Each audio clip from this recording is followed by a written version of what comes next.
bismillah kita mulai. Adabuz zikri, adab berzikir. Yang pertama, poin pertama, istihbabul iksari minaz zikri. Disukai memperbanyak zikir. Zikir itu apa sih? Zikir itu antum melafazkan lafaz-lafaz yang diajarkan Rasulullah SAW dalam rangka mengingat Allah. Nanti banyak zikir.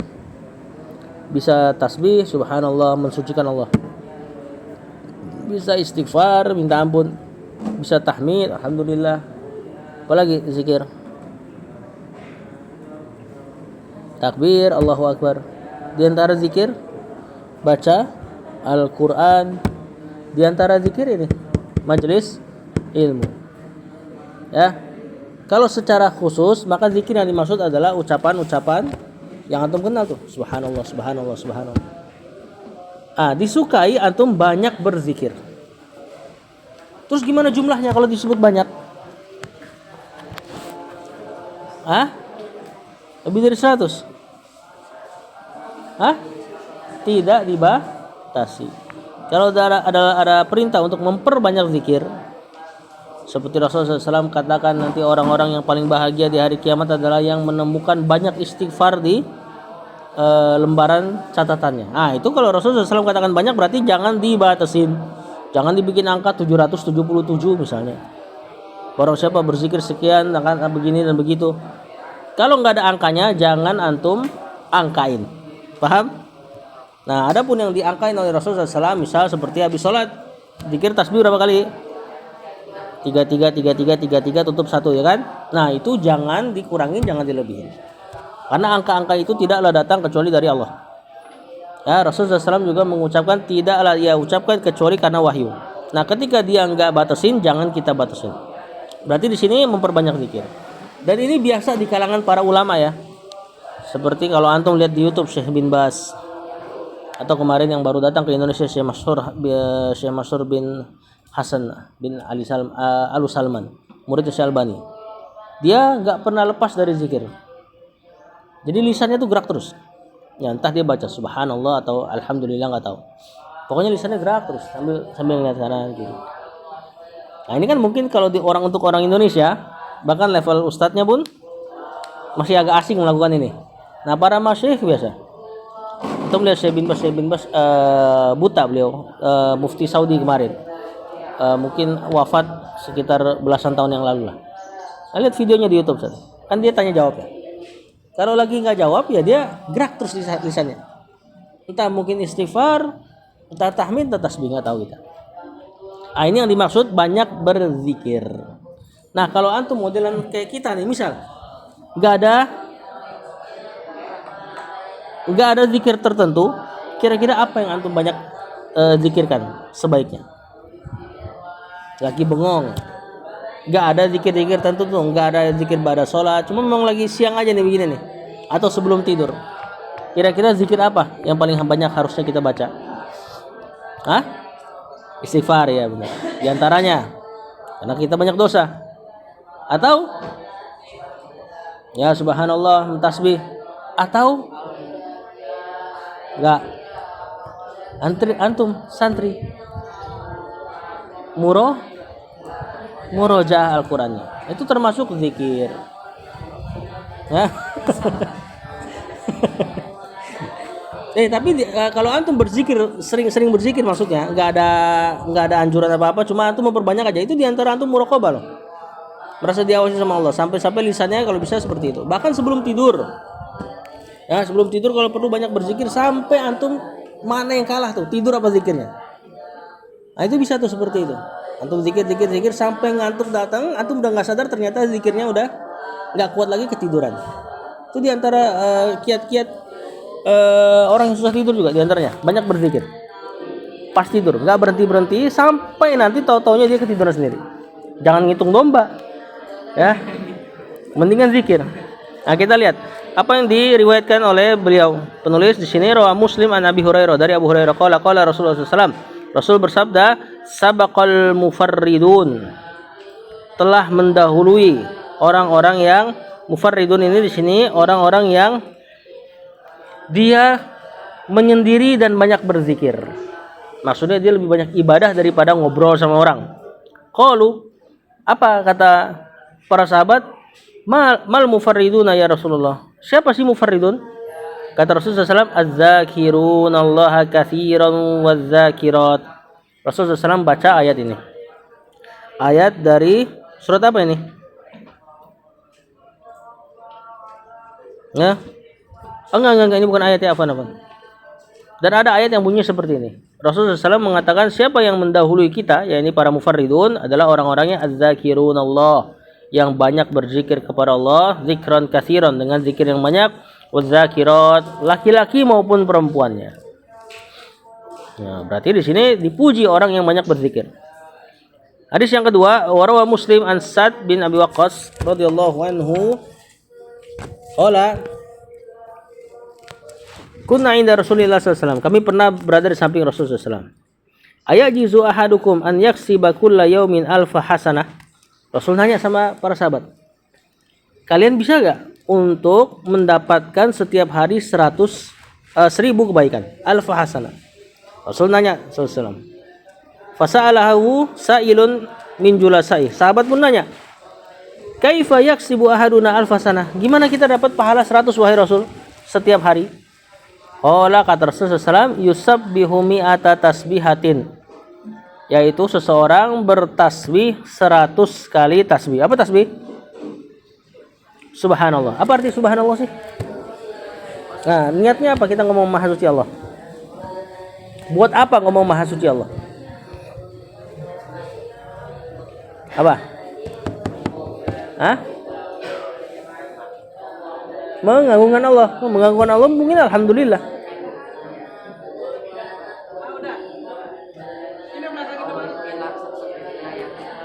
Ah, itu diantaranya. Menjadikan Allah satu-satunya ilah yang berhak disembah, berarti maksudnya mensucikan Allah dari sekutu, gitu kan?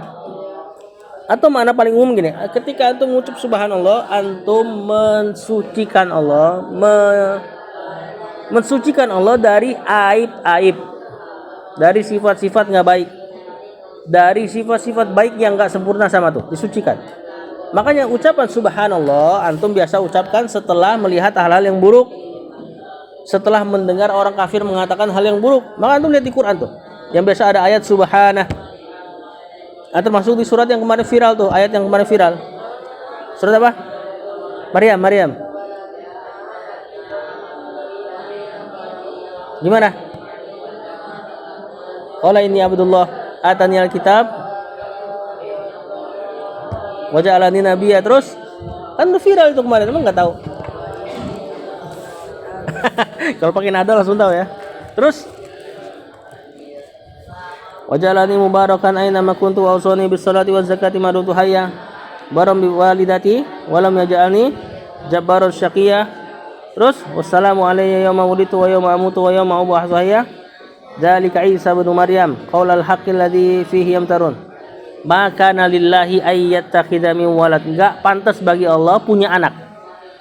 Terus subhanah, maha suci dia dari punya anak. Nah, biasa ucapan subhanallah diucapkan tatkala mendapati hal-hal yang enggak pantas bagi Allah. Ya.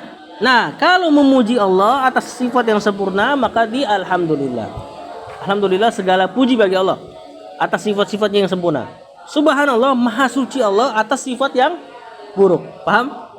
Jadi subhanallah itu mensucikan Allah dari sifat buruk, alhamdulillah menetapkan sifat sempurna. Makanya kalau antum ucapkan dua-duanya bagus tuh. Subhanallahi wa bihamdi. Maha suci Allah dari sifat yang buruk dan kami memujinya. Kata Rasulullah SAW, mengucapkan 100 kali tasbih, fayuktabu lahu alfu hasanah, maka ditulis bagi dia 100 kebaikan. Au yuhattu anhu alfu khati'ah.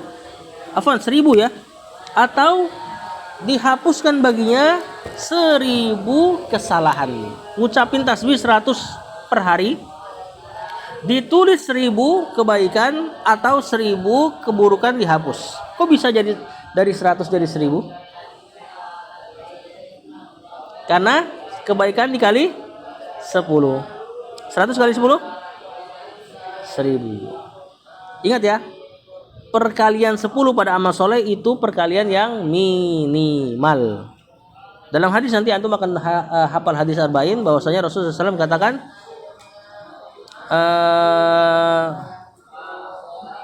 Waman hamma bi hasanatin fayamalha, barang siapa yang terbesit kebaikan lalu dia ngamalin, maka akan ditulis 10 sampai 700 kali lipat. Jadi hitungan 10 itu minimal. Kalau Allah pengen hitung antum 20 per tasbih, jadinya 2000 kebaikan. Kalau 30 berarti 3000 kebaikan dan seterusnya. Pertanyaannya, kapan antum baca subhanallah 100 kali? Hah? Kapan baca subhanallah 100 kali? Zikir pagi petang. Ada kan? Yang kedua, poin kedua dari adab berzikir, al-ikhlasu fil zikri, ikhlas dalam berzikir. Maksudnya jangan cari apa-apa, karena sebagian kaum muslimin yang mengikuti pemahaman yang buruk, dia meyakini zikir itu jumlahnya tertentu dapat ini. Zikir itu kalau baca ini jumlahnya segini jadi orang kaya. Zikir itu baca segini jadi dilindungin dan sebagainya. Ya, kita tahu dalam zikir ada hal-hal duniawi yang mungkin Allah kasih. Cuman jangan itu yang diincer. Ya, apalagi ada sebagian sekte sampai mengatakan barang siapa baca zikir ini, maka dia nggak akan mati hari itu. Nggak diajarkan Rasulullah SAW. Ya, barang siapa baca zikir ini, nanti dia kebal dan sebagainya. Biasanya ciri-cirinya zikir-zikirnya itu angkanya aneh-aneh. Misalnya barang siapa baca Al-Ikhlas 66 misalnya, 666. Barang siapa baca Al-Ikhlas 1000. Hadis yang Rasulullah SAW datang dengannya, zikir-zikir paling banyak berapa? 3 paling banyak ini 100 tadi. 100 biasanya. Kalau udah ada angka-angka aneh, nah itu curiga, itu biasanya enggak dari Rasulullah SAW. Barang siapa baca sholawat ini sebanyak misalnya 556, pokoknya angkanya aneh deh, maka dia akan dapat kekayaan dan sebagainya. Nah, ini dihindari. Makanya kata penulis al-ikhlasu fi dzikri, hendaknya ikhlas dalam berzikir. Masih ingat gak ikhlas apa?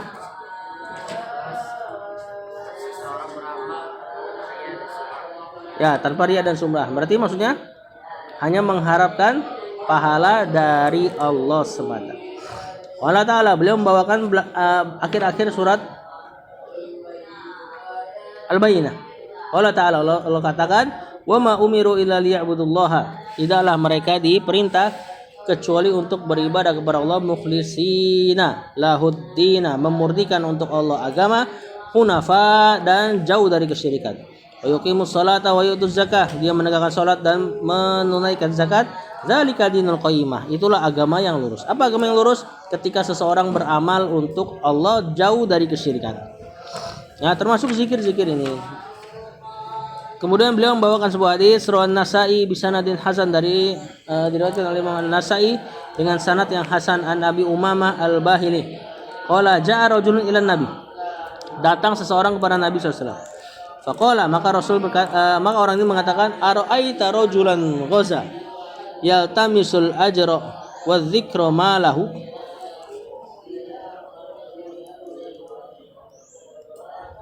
Apa pendapatmu tentang seseorang yang ghaza? Di sini maksudnya adalah berperang di jalan Allah, keluar berperang. Yaltamisul ajra di sini maksudnya adalah mengharapkan pahala. Wa dzikra ma lahu, dan mendapatkan pujian. Jadi Rasul ditanya sama seseorang, ya Rasul, gimana pendapatmu ada orang yang jihad nyari pahala dan pujian? Paham? Ikhlas gak ini? Nyari pahala loh, tapi sambil nyari pujian. Dia sekutukan, niatnya jadi dua, untuk Allah dan untuk manusia. Qala Rasulullah SAW, Rasul berkata, la syai'a lahu, gak dapat apa-apa ini orang. Padahal tadi amalannya apa? Hah? Enggak, amalan si orang ini tadi yang ditanya sama sahabat apa? Jihad. Apa yang dikorbankan dari jihad? Nyawa. Kalau nggak ikhlas, nggak dapat apa-apa. Kalau nggak ikhlas, terus dia mati, habis nyawanya, ya kan? Nggak ada nyawa kedua. Nah, kalau untuk amalan yang ngorbanin nyawa aja, lalu nggak ikhlas, bisa nggak dapat apa-apa, ya apalagi amalan remeh. Di antara amalan yang remeh, maksudnya remeh mudah dilakukan ya, bukan berarti remeh pahalanya. Apa? Yang lagi sedang kita bahas, yaitu zikir. Gampang kan? Insya Allah antum bisa semua berzikir. Saat ini juga. Amalan yang gampang. Kalau jihad belum tentu. Bisa ke jihad sekarang nih? Sekarang nih? Nggak bisa. Nah, ketika amalan yang besar saja, kalau hilang ikhlas bisa nggak dapat apa-apa, apalagi yang mudah. Fa'adaha salah sama rot. Ini orang nanya 3 kali. Ya Rasul, gimana sih? Bener nih kalau ada orang pergi jihad nyari pahala sama nyari ujian. Rasul SAW jawab lagi 3 kali. La syai'a lahu. Nggak dapat apa-apa.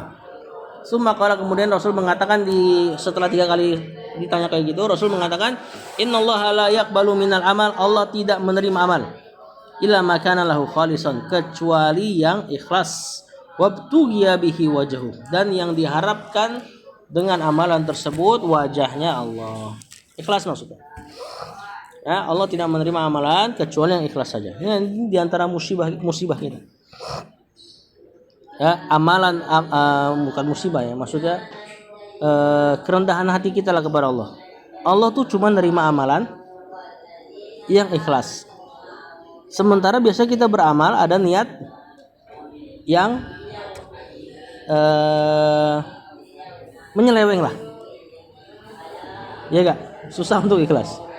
Sedangkan kalau dosa, Allah catat, ya Allah catat intinya dosa itu. Sedangkan amalan Allah nggak catat kecuali yang ikhlas doang. Kalau dosa dilakukan nggak tercatat, tapi alhamdulillahnya bisa taubat. Kemudian yang ketiga, poin ketiga, istihbabuz zikri ala taharatin. Disukai berzikir dalam keadaan suci.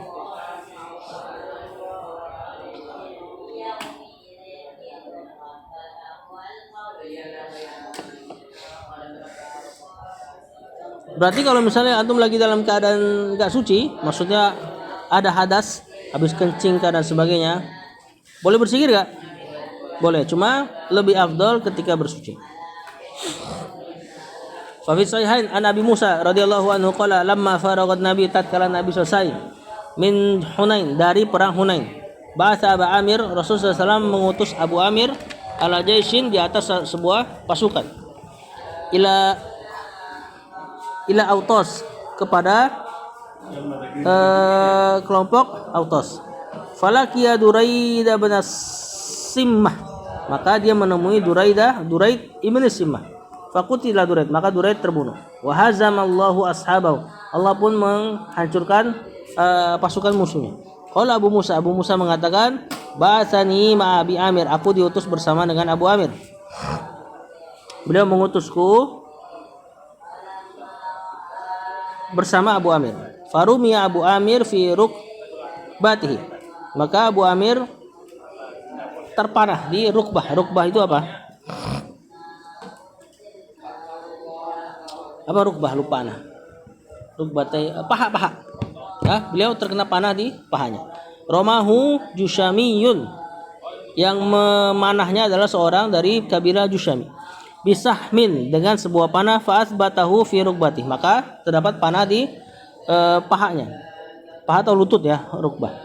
Fantahaitu ilaihi, maka aku pun menghampirinya. Faqultu ya ammi, wahai pamanku, man romaka, siapa yang manah kamu?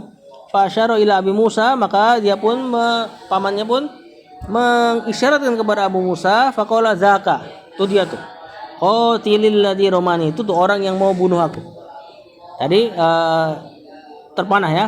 Faqasattu lahu, maka aku pun menghajarnya.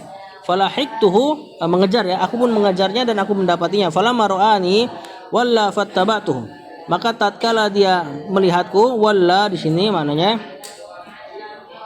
lari, dia pun lari, fattabatuh, maka aku pun mengikutinya. Panjang hadisnya nih. Wa ja'altu aqulu lahu, aku pun mengatakan kepadanya, ala tastahi, enggak malu kamu dikejar malah kabur gitu. Ala tasbutu, kemudian tidakkah kau berhenti?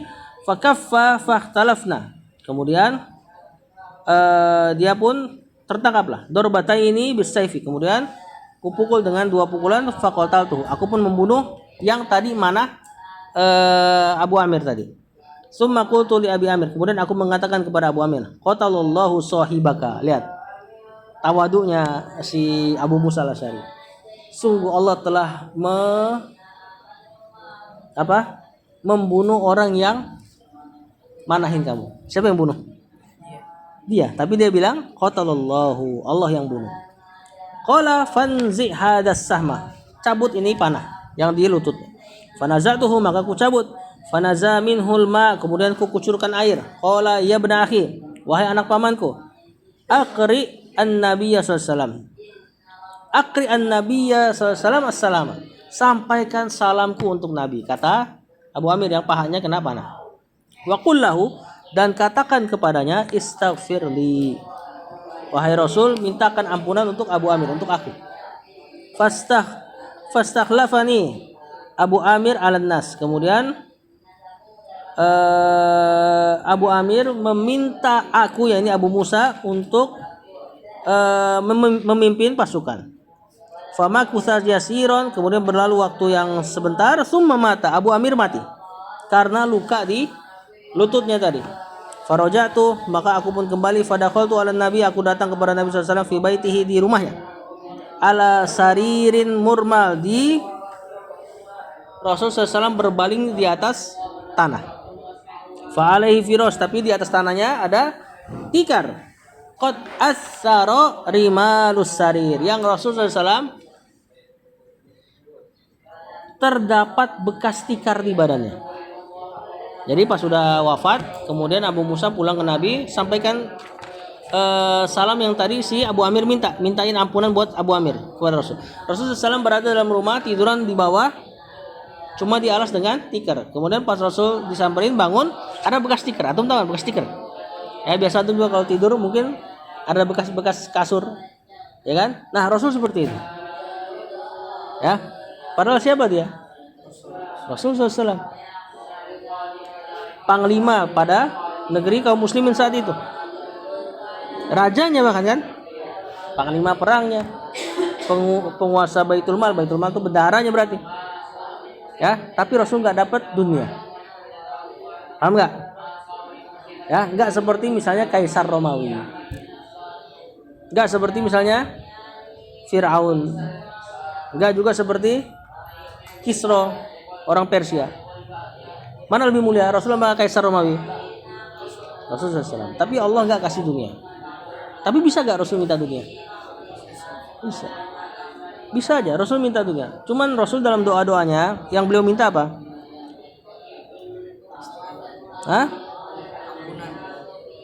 Ampunan. Minta ampunan atas apa? Ya nggak apa-apa sih kalau minta ampunan. Cuma ada lafaz zada yazidu, ya Allah tambahkan. Apa yang Rasul minta tambahkan?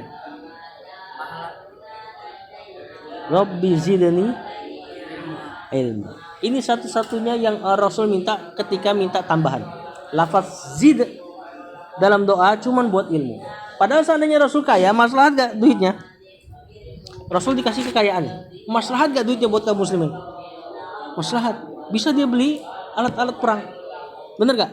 Cuma dia nggak minta. Apa artinya? Bukan tawadu. Apa artinya? Artinya itu kita tuh kaum muslimin nggak menang karena duit, enggak. Kita juga nggak bahagia karena duit. Ya, yang bikin bahagia manusia itu ilmu dan amal.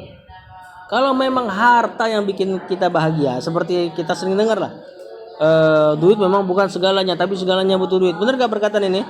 Sering dengar gak? Ya, tapi nggak jadi hakikatnya bahwasanya duit itu bikin kita senang. Orang-orang miskin itu berarti orang yang nggak butuh, orang yang nggak pernah puas, bener gak? Antum setuju gak Rasul dibilang miskin? Dari definisi itu, orang-orang yang nggak pernah puas. Enggak, dia kaya insya Allah. Ya, siapa yang lebih miskin? Rasul SAW atau misalnya orang kaya yang korupsi? Orang kaya yang korupsi. Dia kaya tapi masih korupsi antum ini. Berarti kenapa? Nggak puas hatinya kan? Yang kayak gini kaya apa miskin? Miskin insya Allah.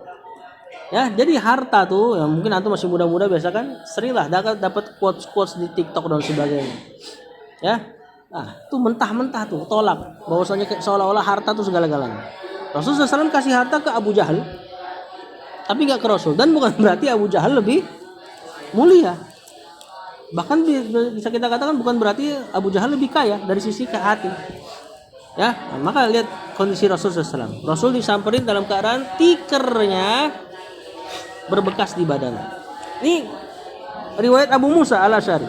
Umar bin Khattab juga pernah menemui Rasul dalam keadaan kayak gini, tiduran di tikar, kemudian Umar datang, bangun dia.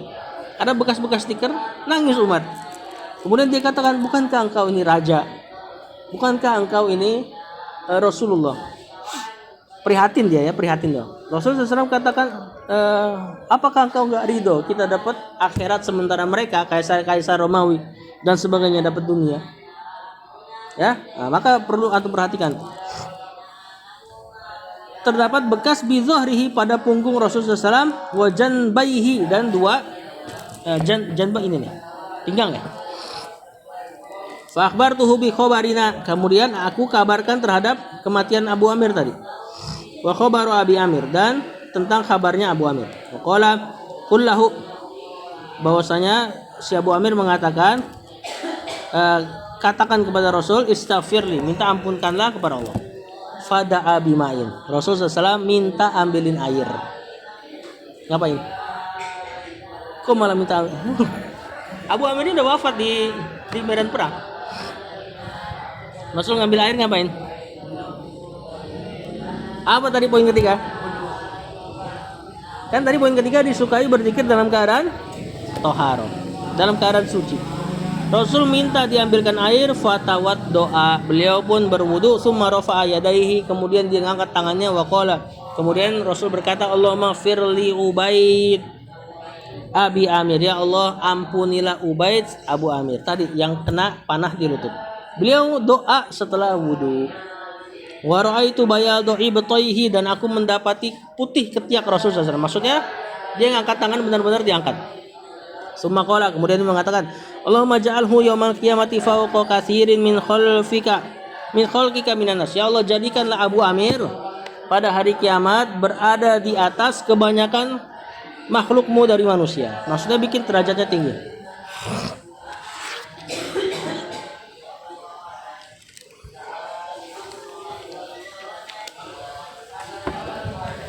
Faqultu wali wastaghfir.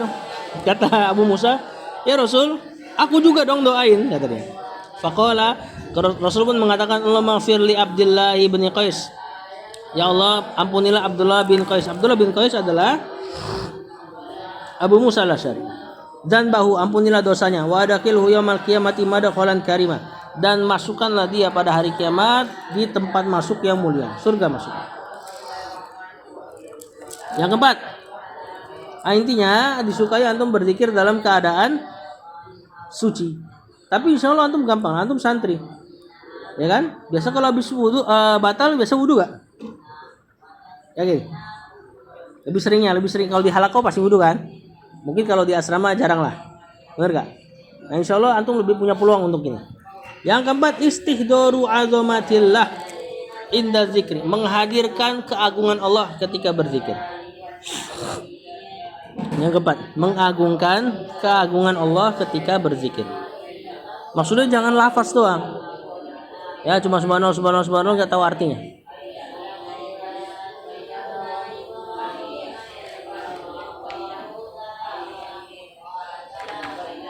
Dia membawakan beberapa ayat. Allah Ta'ala, dzalika wa man yu'azzim sya'airallah. Demikianlah, seperti itulah ya.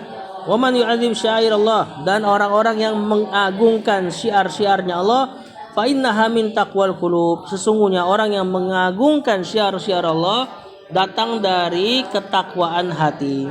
Jadi di antara tanda takwanya hati seseorang ketika dia mengagungkan syiar-syiarnya Allah. Ya di antaranya adalah zikirnya. Ketika dia berzikir dia mengagungkan Allah. Wa qala subhanahu, Allah juga berfirman atau berkata, Innamal mu'minun, sesungguhnya orang-orang yang beriman, alladzina dzukirallahu wajilat qulubuhum. Sesungguhnya hanyalah orang yang beriman. Perhatikan ayat ini nih. Ini tanbih nih. Sesungguhnya orang beriman itu hanyalah apa ciri-cirinya? Hanyalah di sini ada kata hanya. Adalah yang idza dzukirallahu, jika disebutkan nama Allah, wajilat qulubuhum, bergetar hatinya. Disebut nama Allah baik antum yang nyebut atau majelis ilmu seperti ini. Kalau ada pengaruh pada hati, itu diantara ciri-ciri orang yang beriman menurut Allah. Karena ini Allah yang katakan. Hanyalah orang yang beriman itu ketika disebut Allah bergetar hati mereka. Wa idza tuliyat alaihim ayatuh, jika dibacakan ayat-ayatnya. Dibacakan ayat-ayatnya bisa jadi ketika antum sholat, kemudian imam baca, atau lagi ngaji seperti ini. Zadathum imana, bertambah imannya, wa ala rabbihim yatawakkalun, dan hanyalah kepada Rabbnya mereka bertawakal. Tadi 3 ciri-ciri orang beriman menurut Allah apa? Pertama, jika disebut nama Allah bergetar hatinya. Yang kedua, ketika dibacakan ayat-ayat Allah bertambah imannya, makin percaya. Dan yang ketiga, dan hanya kepada Allah mereka bertawakal. Apa tawakal? Mewakilkan urusan, menyerahkan urusan setelah usaha ya. Jadi antum kunci motor, kunci stang, kemudian tawakal sama Allah. Itu tawakal namanya. Bukan motornya di kunci motornya ditinggalin terus tawakal, bukan. Nah, ini ciri-ciri orang beriman.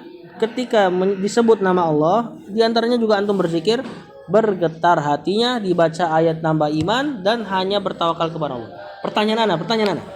Ketika antum disebut nama Allah bergetar hatinya, atau ketika baca ayat naik imannya, ya, gimana caranya? Coba gimana caranya zikir bisa bikin getar hati, ayat-ayat Allah bisa bikin nambah iman. Gimana caranya?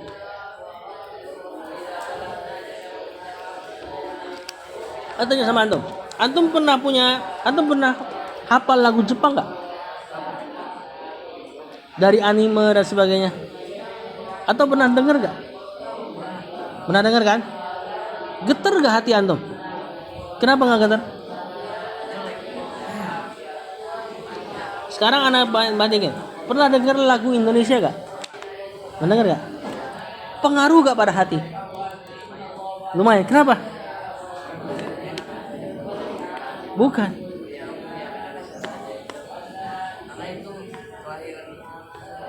Misalnya apa? Lagu wajib. Misalnya apa misalnya? Ini tentu bukan ngajarin antum untuk berlagu-lagu ya. Maksudnya coba bandingin. Ada pesan gak yang antum tangkap misalnya pada lagu-lagu Indonesia? Ada. Kenapa lagu Jepang gak ada? Itu dia. Yang bikin antum bergetar jiwanya ketika berzikir, yang bikin antum nambah imannya ketika dibacain ayat apa? Ngerti artinya. Berarti pintunya apa? Ngerti bahasa? Bahasa apa? Arab. Ya. Nggak mungkin orang akan bertambah imannya kalau nggak ngerti bahasa Arab. Cuma karena nadanya, misalnya nadanya Ustaz Syarif enak. Nah, itu bukan. Bukan itu yang dimaksud al-mu'minun, innamal mu'minun. Sampai antum dapat misalnya ketika imam baca Jahannam, keinget minimal neraka. Ya, kalau ada seperti ini berarti antum beriman menurut Allah. Karena tadi Allah katakan ya, ini ayat penting ini. Allah katakan innamal mu'minun, hanyalah orang beriman itu alladzina dzukirallah, yang jika disebut nama Allah, di antaranya juga dia berzikir sendiri. Wajilat qulubuhum, bergetar hatinya. Wa idza tuliyat alaihim ayatuh, dan jika dibaca ayat-ayatnya zadathum imana, bertambah imannya. Wa ala rabbihim yatawakkalun, dan hanyalah kepada Rabbnya mereka bertawakal. Wa qala jalla sya'nuhum, dan berkata Allah juga, wabasyiril mukhbitin, dan berilah kabar gembira kepada orang-orang yang mukhbitin. Mukhbitin di sini adalah orang-orang yang takut lagi tawadu. Alladzina idza dzukirallahu wajilat qulubuhum, sama, yang jika disebut nama Allah atau dia menyebut nama Allah bergetar hatinya. Wassabirin, dan berilah kabar gembira juga kepada orang-orang yang sabar, alama asabahum, terhadap apa-apa yang menimpa mereka.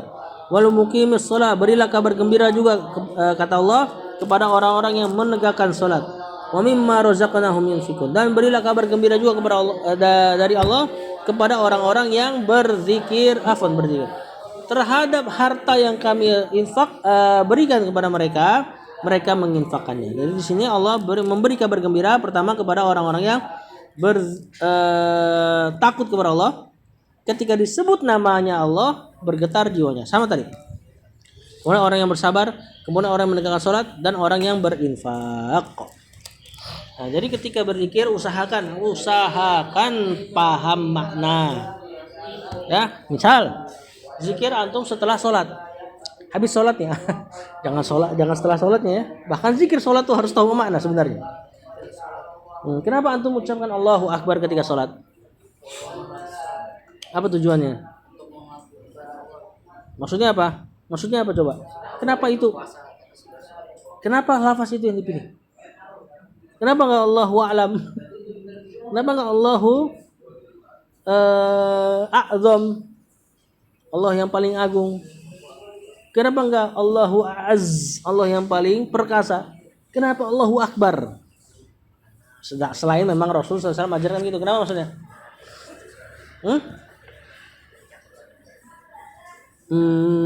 Enggak juga.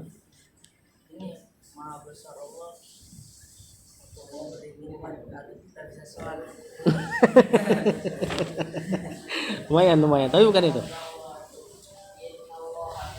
Kenapa? Supaya antum nangkep makna Allah itu maha besar, berarti semua selain Allah kecil. Antum kecil. Dan yang biasanya adalah kenapa lafaz ini dipilih, kata para ulama, supaya antum mengecilkan segala urusan. Ya, misalnya kalau antum insya Allah enggak lah. Nanti kalau sudah nyari duit, biasa orang ninggalin sholat itu buat apa? Orang-orang yang ninggalin sholat biasanya apa yang dikejar? Duit. Lagi narik misalnya, ngojol dia, atau takut sama bos. Sebagian kan gitu, nggak berani sholat karena bos nggak ngizinin sholat. Maka supaya diingatkan Allahu Akbar, ucapan Allahu Akbar, Allah lebih besar daripada bos-bos antum itu loh. Maksudnya gitu. Makanya ketika sholat jangan kepikiran yang lain. Maksudnya itu. Nah kalau antum ngerti kayak gini nih, wah nikmat ibadah. Habis itu istiftah dan sebagainya. Antum perhatikan. Pas ruku antum ngapain? Kan menundukkan badan kan? Mengucapkan Subhana Rabbiyal Azim. Maha suci Allah yang maha agung. Makanya antum agungkan dia dengan merendahkan diri. Kemudian sami Allahu liman hamidah. Apa artinya? Allah mengijabah orang-orang yang memujinya. Sami Allahu liman. Sami'a maksudnya mendengar, tapi makna mendengar terhadap pujian maksudnya mengijabah. Allah merespon orang yang memujinya. Habis itu antum mengucapin apa? Ya Allah, bagimu alhamdu. Segala puji. Lihat, antum bilang Allah mengijabah orang yang memujinya. Rabbana walakal hamdu. Ya Allah, bagimu segala puji. Berarti antum dapat ijabah gak? Dapat kan? Habis itu ngapain? Allahu Akbar. Sujud kan? Subhana rabbiyal a'la. Ya Allah, maha suci Allah yang maha tinggi. Antum lagi naruh pala di tempat paling rendah, kemudian mengatakan Allah yang maha tinggi. Dapat gak tuh? Rendah, antumnya rendah, Allahnya tinggi. Habis itu sujud tempat ngapain? Sujud suruh ngapain? Banyak-banyak apa? Banyak-banyak doa. Ingat, antum tadi baru mengucapkan Rabbana walakal hamdu. Rabbana walakal hamdu, sebelumnya antum ucapkan Sami Allahu liman hamidah. Berarti antum sudah dapat istijabah nih. Jaminan dijawabnya doa. Ditambah antum sujud, antum berdoa dalam keadaan sujud. Dapat banyak jaminan istijabah. Sujud pakai bahasa Indonesia boleh? Enggak apa-apa. Tapi bacaan sholatnya jangan dipakai bahasa Indonesia. Bacaan sholat Subhana Rabbiyal A'la jangan antum maksudnya Allah yang maha tinggi, jangan gitu. Doanya enggak apa-apa. Doanya enggak apa-apa, ya. Lihat. Kalau antum renungi mana-mana ini ketika sholat, kepikiran yang lain enggak? Insya Allah enggak. Cuma setannya kan banyak kan kalau sholat kan, pasti ada aja tuh. Sebelum sholat nyari gunting kuku. Pas lagi sholat baru tuh setan ngasih tahu, nah tadi gunting kukunya di sini nih. Kunci dan sebagainya. Atau enggak sebagian antum nih, kalau pakai sarung, ngurusin sarung aja rapi apa enggak nih kanan kirinya. Ada kayak gitu. Ya kan? Akhirnya benerin sarung terus kerjaannya. Nah, ini hindarin yang seperti ini. Ya, kalau antum renungi zikir-zikir sholat, maknanya ya, maka nanti antum akan dapat pahala lebih banyak daripada orang yang baca sekelebat gitu aja. Nah, ingat, bacaan sholat di antara zikir yang lagi kita bahas.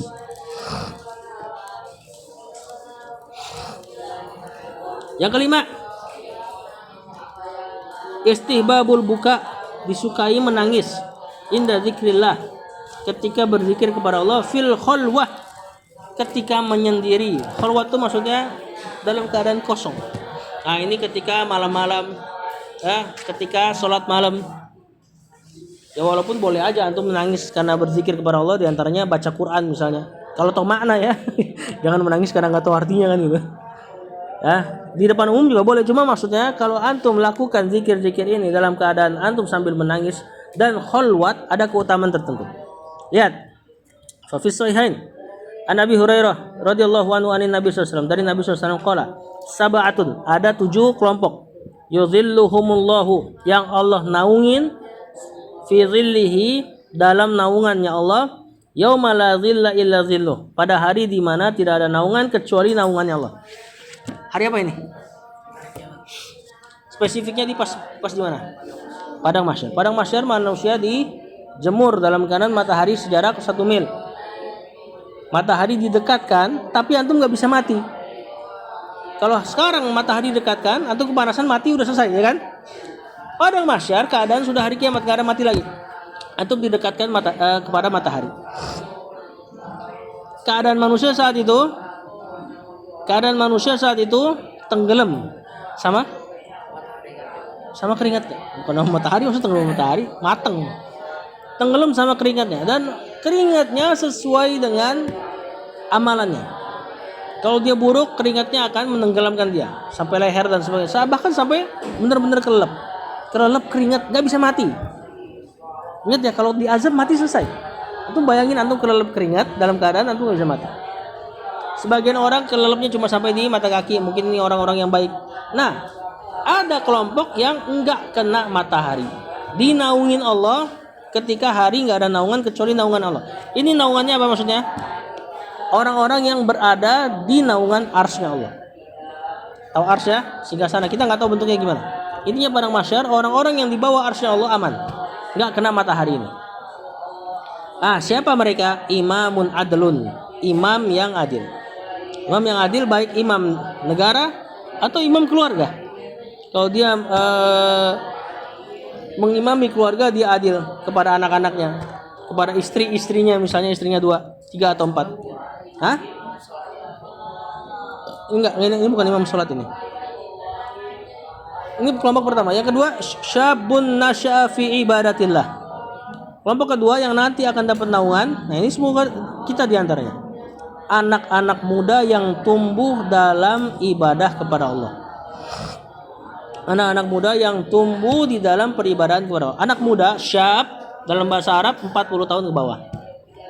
Nah, itu masih jauh di bawah. Alhamdulillah. Kalau tumbuh seperti ini, jangan di pondok doang ya. Nanti pas dipulang enggak beribadah kepada Allah. Jangan. Antum dapat naungan. Kalau bisa jaga tuh umur muda dalam keadaan taat. Orang ketiga, rajulun qalbuhu mu'allaqun fil masjid. Orang-orang yang hatinya terpaut di masjid. Ini baik muda baik tua. Kalau dia sering nungguin sholat, lama banget nih sholat nih, nah ini hatinya terpaut sama masjid, kangen majelis ilmu, dapat naungan. Kalau antum muda plus suka ke masjid, dapat 2 plus. Lebih besar kemungkinan untuk dapat naungan. Yang keempat, warajulani tahabba, 2 orang yang saling mencintai fillah, pada di jalan Allah. Ijtama'a alaihi, berjumpa keduanya di atas jalan Allah, wa tafarraqu alaihi, berpisah pun karena Allah. Siapa ini 2 orang yang saling mencintai? Apakah suami istri? Enggak. Ya, di sini pertemanan lah.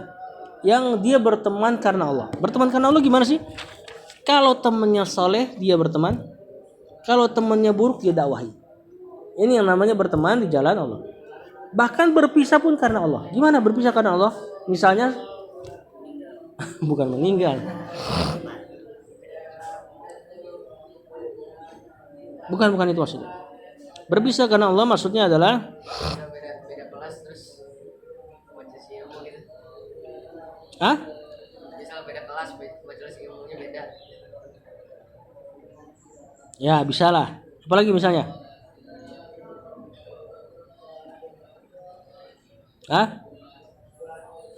dia tetap ngingat temennya ketika jauh, didoakan.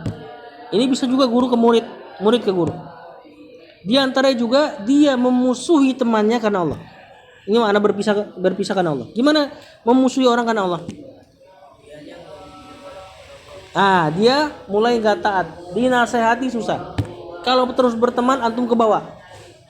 Ketika antum pilih misah, ini diantara berpisah karena Allah. Nah, orang-orang kayak gini dapat naungan.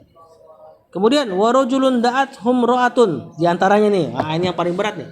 Ada seseorang yang di da'at hum ra'atun, seorang perempuan mengundang. Di sini kata para ulama, mengundang di sini umum. Zatu mansib, perempuan yang punya kedudukan wa jamalin dan kecantikan.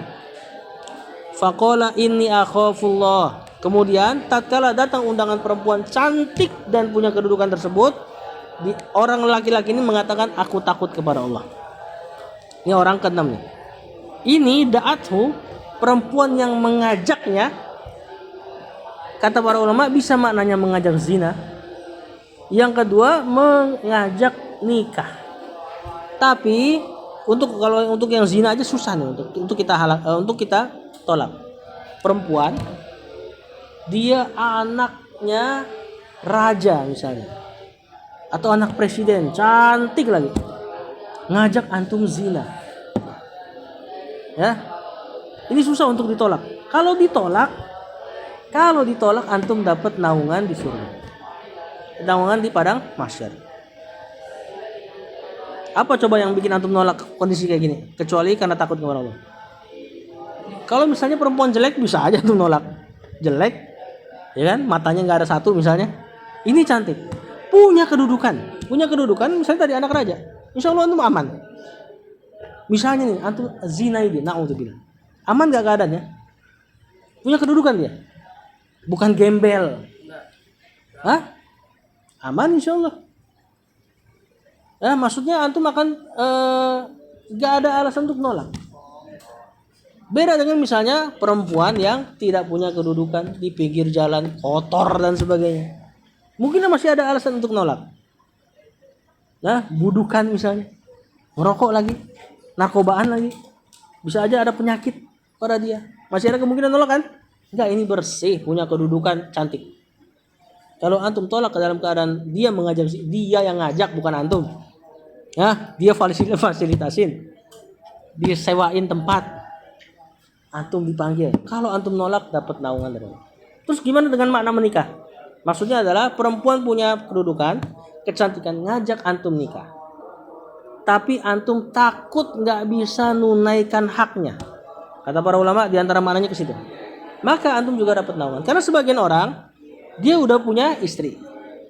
Ada perempuan lagi yang dalam keadaan punya kedudukan, cantik, mengundang dia untuk menikahi dia jadi istri kedua. Ini bisa jadi masalah gak? Bisa jadi nanti karena kedudukannya, karena kecantikannya, ini laki mulai gak condong dalam berlaku adil kepada istri pertama. Nah, kalau antum takut keadaannya kayak gitu, dapat naungan. Tuh, bahkan bukan zina loh, Yang terakhir dan yang ini jadi pembahasan kita, warajulun ini masih satu lagi.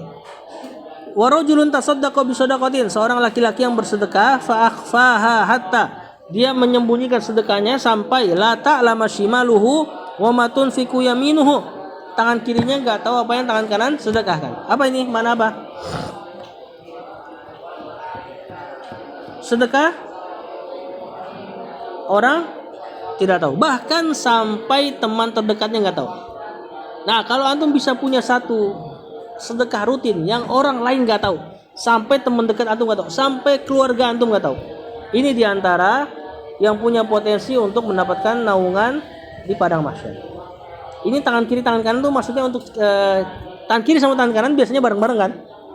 Nah ini untuk menggambarkan bagaimana keadaan orang-orang terdekat antum nggak tahu terhadap sedekah antum. Bukan tangan kiri diumpetin tangan kanan sedekah terus teriak ya, sama aja itu.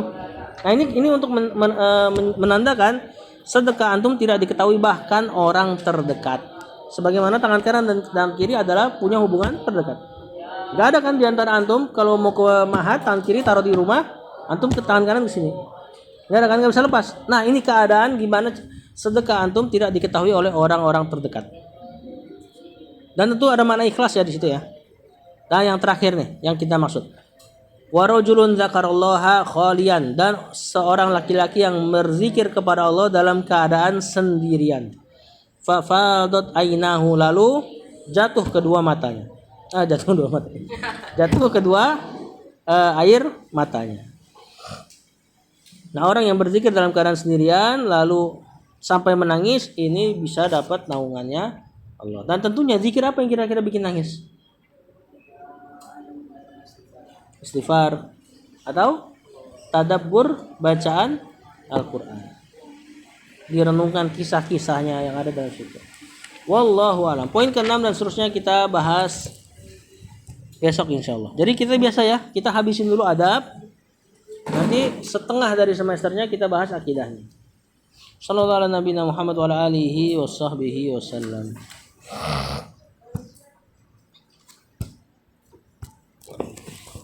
Tolong ditaruh ini kitab mana?